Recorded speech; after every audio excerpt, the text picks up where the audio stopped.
Hey guys, welcome back. So today I brought home this XG8000e made by Generac. And you can probably tell it's not in too bad a shape, but it was stored outside. You know, we got a bunch of corrosion, rust, and dirt, but overall, not too bad. So this machine was advertised as non-running, and for the obvious reason, suspected carburetor issues. Now, with that said, when I went to pick it up, I pulled the engine over and it started right up and sounded pretty good. So, you know, the seller did have this carburetor replaced about 11 months ago. So I tend to think that most likely the carb is fine. So I'm probably gonna leave good enough alone. But with that said, there are a few things that need to be dealt with. The first issue is the tank. Thankfully, it's not too crusty, and the inside looks pretty clean, but that fuel smells pretty stale and looks it too. So it's definitely past its prime. That tank needs to be drained.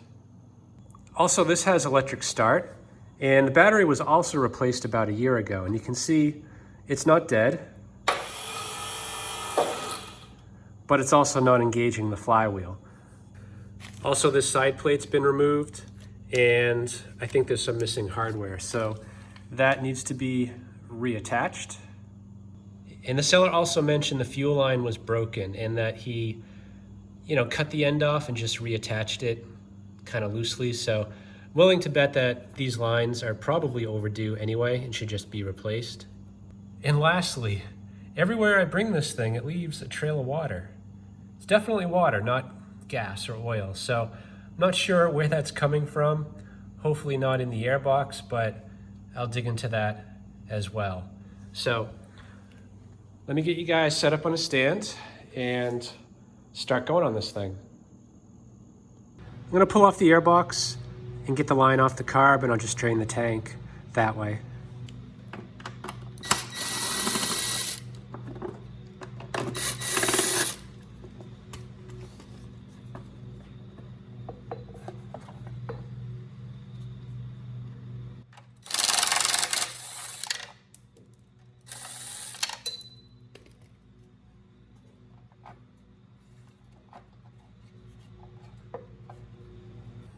Well, this is a little more complicated than I thought it was going to be.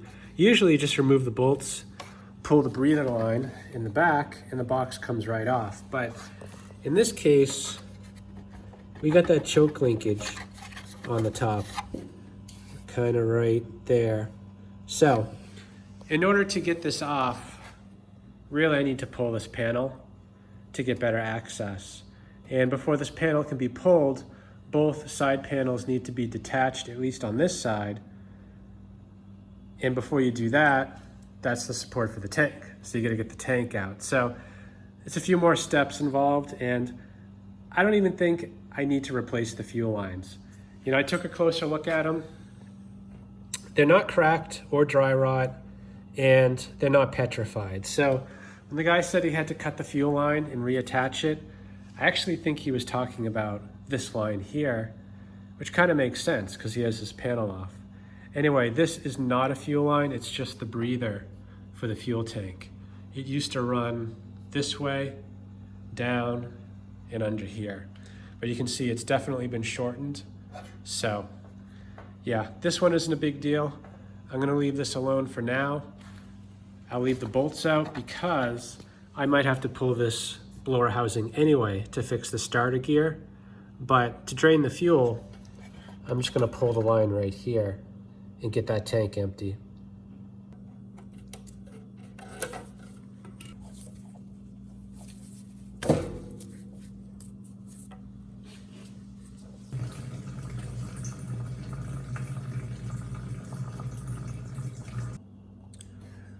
Okay, so we're all drained out. Now I'm actually gonna pull the tank. So I've already disconnected the fuel line, gonna disconnect the breather, and there's one bolt in each corner, and this thing should slide out. Now, the reason why I'm doing this is because the battery is right there. And I guess I could test the voltage that way, but what I'm thinking is that The battery's probably low. I want to charge it up. I don't have the charger that comes with this. And even if I did, this is a manual charger, which means it can overcharge the battery. You just want to plug it in for maybe half a day, once a month, to top it off. So what I'm going to do is install this charging wire for a trickle charger. And this will be automatic, so it can just be left plugged in all the time. And you don't have to worry about plugging it in for too long.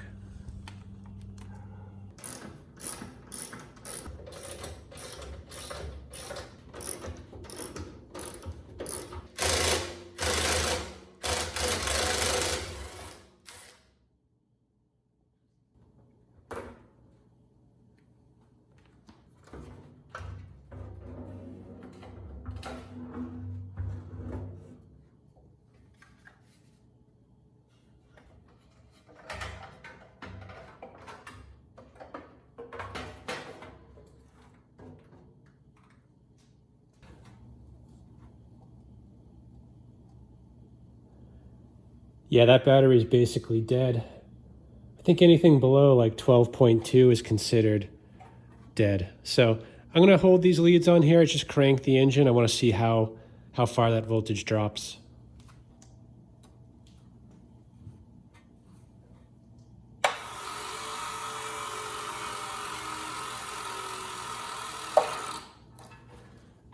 Yeah, so I'm gonna throw the charger on that for a while, try it again, see if it'll engage.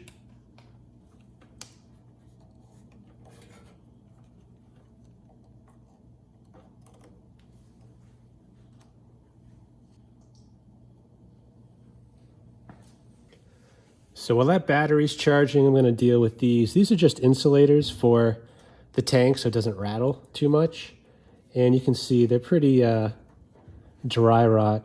So I do have a bunch, and I think these here are the right size. So I'm gonna swap these out. I hope.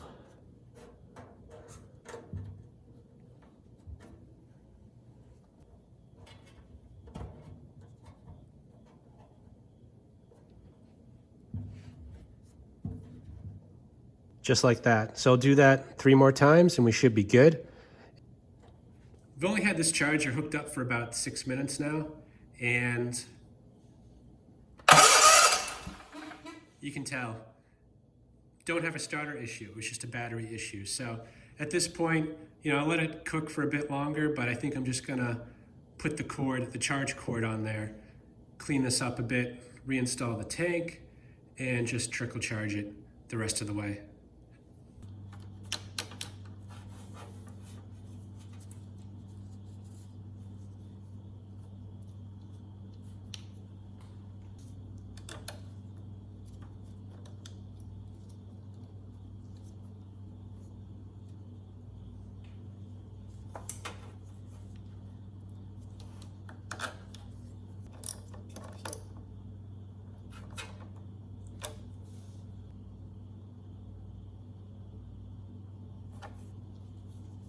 So before putting the fuel tank on, I do want to tighten this airbox down. These screws are pretty crusty coming out. Potentially something could break. Also, there were supposed to be 2 screws down here, and there weren't. They were completely missing. So I already started one in. I've got another one here that should fit. So I'm gonna start tightening this stuff down, make sure there's no complications before proceeding.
So I stopped off at the auto store today to pick up some new line for this breather and kind of struck out.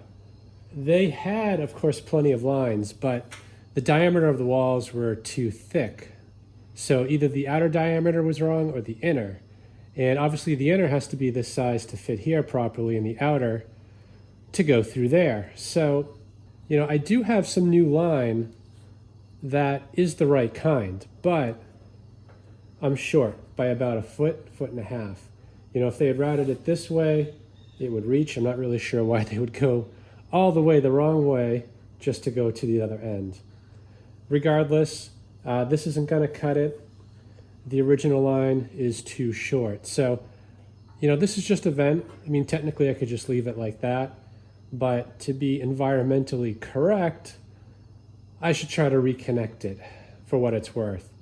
Anyway, I'm going to try to mend these two together with some shrink tubing. It's marine grade with glue. So theoretically, it'll join these two pretty well. And then I can use this combined line to vent the tank down into the airbox.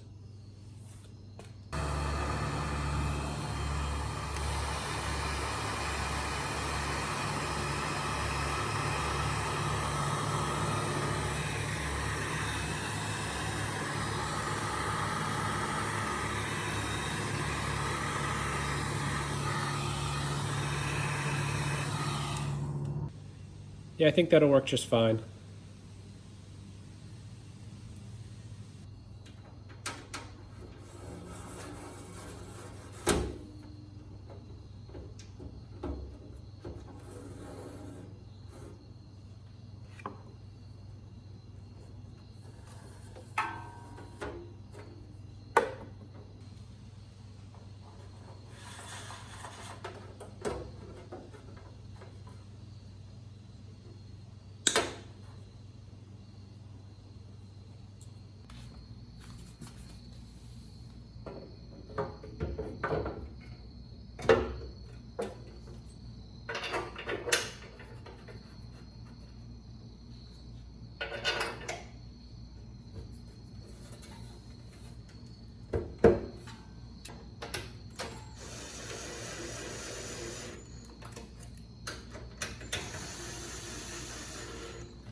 Okay, ready to give this thing a try. I'm not even sure if it makes power, but it should, given what I see here on the meter. It's 1.3 hours. So technically this engine isn't even broken in yet, so I'm not gonna push it too hard, but you know, assuming it starts and runs, sounds good, and the voltage and speed check out, I'll load it up, 3,000 watts, and just make sure that the generator engine is able to maintain speed and that the voltage stays good.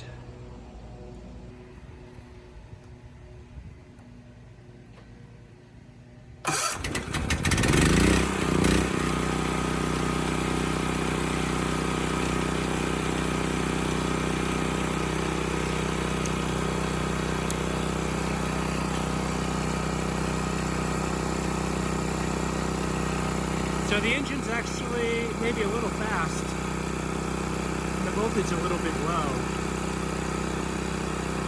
Let's try a load and see how it does.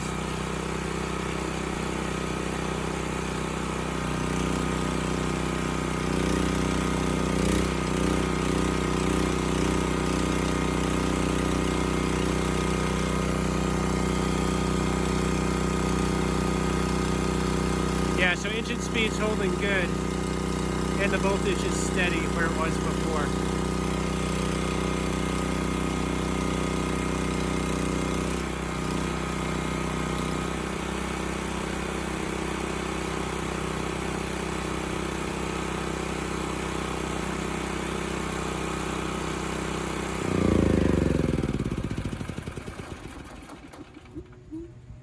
Yeah, so not too bad. You know, it's doing what it's supposed to do, but the engine speed is a bit fast. It was around 63 hertz. And I mean, it's not that uncommon. I see a lot of generators putting out that much speed under no load, but you know, I like to tone it down a bit. 62 is usually the max I do, unless there's a reason to go more than that. And the voltage is, it's on the low side of passable, but I do want to bring that up a bit. So what I'm going to do is just pop this cover off, see if it has a potentiometer, and if it does, we'll turn it up a bit to closer to 120 volts. And as far as the engine speed goes, there is an adjustment screw right there. So that needs to be turned counterclockwise, and then we should be good.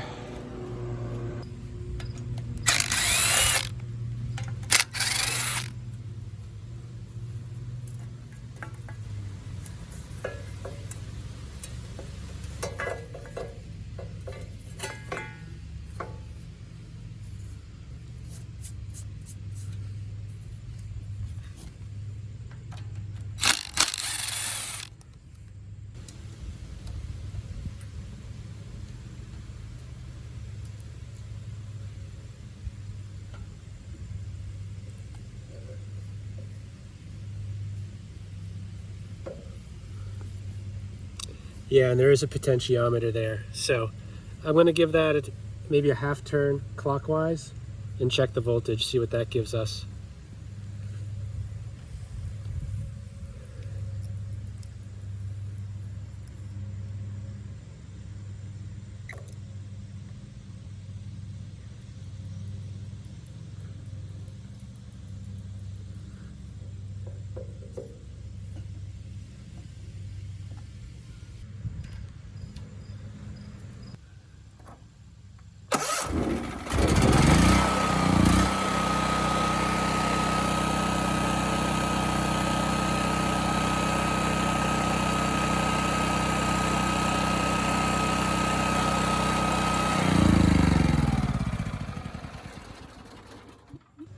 Okay, so the voltage actually went down about a volt. So maybe Generac does theirs differently, or maybe I'm remembering wrong. So I got to turn it half a turn counterclockwise to get it back to where it was, which is 113 volts.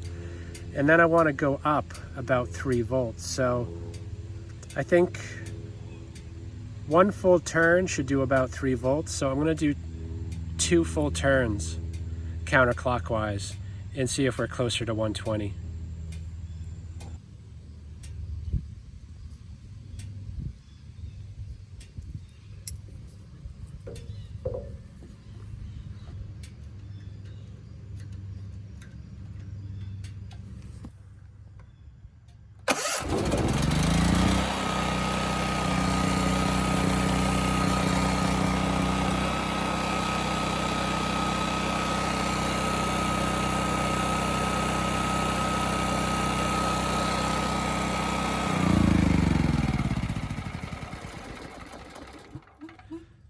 Okay, getting a lot closer. So counterclockwise on this generator is actually to increase the voltage. So I brought it back to where we started, which is the 113, did 2 full turns counterclockwise to get it to 117. So I'd say we probably need to do at least 1 more full turn, probably a turn and a half.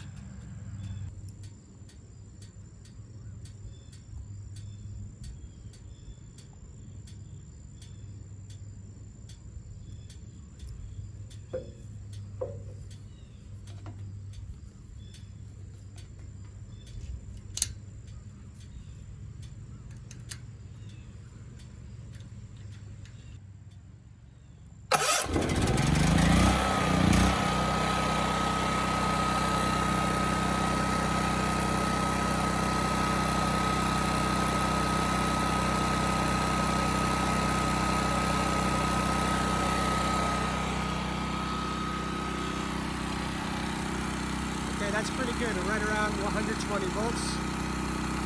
I'm going to see if I can adjust that engine speed down a bit.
Okay, good. The voltage, it's now at 120 volts, and the engine speed is a little bit closer to what I would consider safe at 62 hertz. Now, I mean, this generator has practically no hours on it. I'm not sure why it was running so fast. If that's how Generac intended it to run at no load, I don't know. But, you know, 62 seems safer, so I'm gonna go with that. Now, I did test it obviously with a 3000 watt load. It did pretty well, but it was a little bit unsteady. So I threw another space heater on there, bringing it up to 4500 watts. Just wanted to make sure that the problem wasn't getting any worse. And it actually seemed to get a little bit better. So I think we're good. You know, it runs, sounds good, can support a load, and the hertz and the voltage are good now. The only last thing worth noting on this is the choke knob. And if you've got one like this, it's a fairly common problem that this knob can shake out when the generator's running. And in this case, it's not. It stays in when the generator's running. But I noticed when you go to start it, a hot engine, you know, I leave the choke off. But when I hit start, the shaking of the startup causes the choke to come out. And I didn't notice that at first, so I was kind of looking around like, why is this thing running bad? But let me just show you real quick what it does.